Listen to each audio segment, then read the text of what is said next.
ভাইজান ভাইজান ভাইজান আপনাকে তো খুঁজতেছি আমরা। এই হারামজাদা এই এই আর রাখতে কি আমার খুঁজতে তুমি লিখা এই শালা তুই পূর্ণিমা হেনে নিয়ে এসেছিস আমি খবর পাইছি বল পূর্ণিমা কোথায় আমি পূর্ণিমার সাথে দেখা করবো ওরে দাদু দেখা তো করা কোনো এটা কোনো সমস্যা এখন যদি পূর্ণিমার কাছে যায় তাহলে তো সব সর্বনাশ হয়ে যাইবে যেমন খালার পলা আর কি তৈবে এই কি রে বললিস না পূর্ণিমা কই বল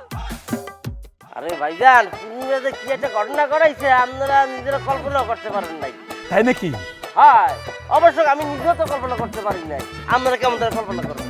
এই নাটক বাদ দিয়া ঘটনা কি হয়েছে সেটা বল আরে ভাই রে ভাই, এত উত্তেজিত হওয়ার কি আছে? ভাইজান বলতেছে, শুনেন নাকি কি বলতেছে ভাইজান? কত ওই কি আপনার পূর্ণিমা আজকে এই জায়গায় আইছে এটা কিন্তু পূর্ণিমার আসার কোনো পিলেই সম্ভব ছিল না একমাত্র কপালটা তার বিশাল ভালো হ্যাঁ ওই কি মানে বাংলাদেশের একজন খুব নামকরা বড় প্রযোজক সে তাকে নায়িকা হিসাবে কাউন্ট করছে মানে একটা ছবি বানাবে তাকে সেই ছবিতে একক নায়িকা হিসাবে কি নিয়োগ দিয়েছে তাহলে বোঝেন খেলা কোথায় চাপা মারার জায়গা পাস না না এই সব তোর সব বানানো ঘটনা আসল ঘটনা বল হ্যাঁ ভাইজান, আপনি কথায় কথায় দেখে উত্তেজিত হয়ে যাচ্ছেন। আশিক ভাই বলতেছি, বলুক না আশিক ভাই, বলেন ঠিক। একদম এক্স্যাক্ট আমি ঠিক কথা বলছি দেখেন পূর্ণিমার সাথে তো আমার আগে থেকেই পূর্ব পরিচিত তো যখন পরিচিত আমরা হয়েছি আমরা দীর্ঘদিন একসাথে আলাপচারিতা করেছি তখনই সে আলাপচারিতার ভিতরে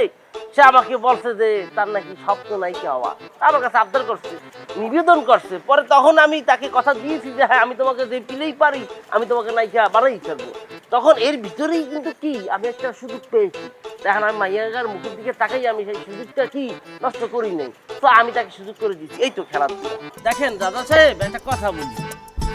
এই পৃথিবীর বুকে মানুষ হিসেবে মানুষের পাশে দাঁড়ানো উচিত এটা আমি মনে করি উপরওয়ালা কখন যে কার মাধ্যমে কাকারে কোথায় নিয়ে যায় সেটা কিন্তু বলা বাহুল্য নাই ঠিক আছে এখন আমার তো আসলে উচিলা হয়েছে আমার মাধ্যমে যে আপনার পূর্ণিমার একটা উপকার হবে সেক্ষেত্রে আমি উপকারটা করছি এই তো আরে তুই তো মনে হয় একবারে পূর্ণিমারে আকাশে তুলে ফেলাইছস কিন্তু তোর চোখ মুখ দেখে মনে হইতেছে তুই মিথ্যা কথা কইতেছস চাপা ছাড়তেছস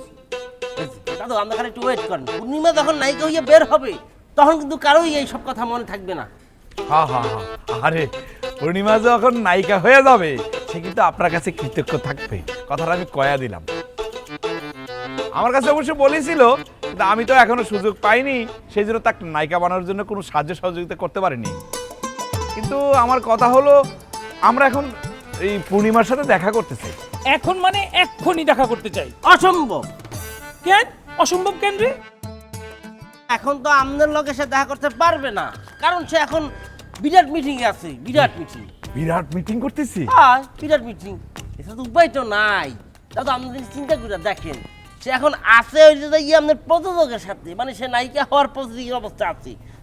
তো নায়িকা হওয়া তো চারটিখানি কথা না বিশাল একটা ব্যাপার স্যাপার এই জায়গায় তো বিশাল ব্যাপার স্যাপারটাকে নিয়ন্ত্রণ আনতে গেলে মিটিং ফিটিং সব কিছুই করতে হয় সে আর মিটিংয়ের মধ্যে আছে বুঝলেন আচ্ছা মিটিং শেষ হতে কত সময় লাগবে? যদি সময় লাগে তাহলে পরে অফিসে গিয়ে আমরা বসে থাকি, তার মিটিং শেষ হলে আমরা তার সাথে দেখা করে একসাথে চলে আসলাম। কি বলতেছে ভাইজান? হ্যাঁ সেটাই আমরা কি অপেক্ষা করতে থাকি কি রে কথা কইতেছস না কেন ভাইজান চলেন তো আমরা যাই দেখি আসি পূর্ণিমা কিসের মিটিং করতেছে আহা খালি বেবিদের মতো কথা বলেন কি লিখা মানে এখন গেলে তো মিটিং এ ডিস্টার্ব হবে এখন কোনো পিলেই দেওয়া যাবে না ওরে ভাই রে, আমরা তো মিটিং এ ডিস্টার্ব করব না, তাহলে পরে আপনি আটকাচ্ছেন কিসের জন্য সেটাই তো বুঝতে পারতেছি না। ওরে দাদু আমি তো এটা শখে করতে আসি না আমি এটা পূর্ণিমার ভালো লাগেই তো করতে আসি এখন আপনারা যদি যান হ্যাঁ সেক্ষেত্রে তো মিটিং যে করতে আসে সে জায়গার মধ্যে একটা বাধাগ্রস্ত একটা ব্যাপার দাঁড়াইবে তো সেক্ষেত্রে লসটা কার হইবে পূর্ণিমা পরে দিতে হবে তা আমি চাই না যে পূর্ণিমা পরে করতে হোক ভাইজান আমার মনে হচ্ছে এখানে দাঁড়ায় দাঁড়ায় সময় নষ্ট করা একদম উচিত হবে না ওর কথায় আমি একদমই বিশ্বাস করতেছি না ওর কথার মধ্যে 2 নম্বরই আছে আমার মনে হচ্ছে পূর্ণিমা বড় একটা বিপদে পড়তে পারে ভাইজান আমরা এখনই চলেন যাই ওরে কোনো একটা বিপদে ফেলাই হারামজাদা এখানে দাঁড়ায় আছে আরে আরে কি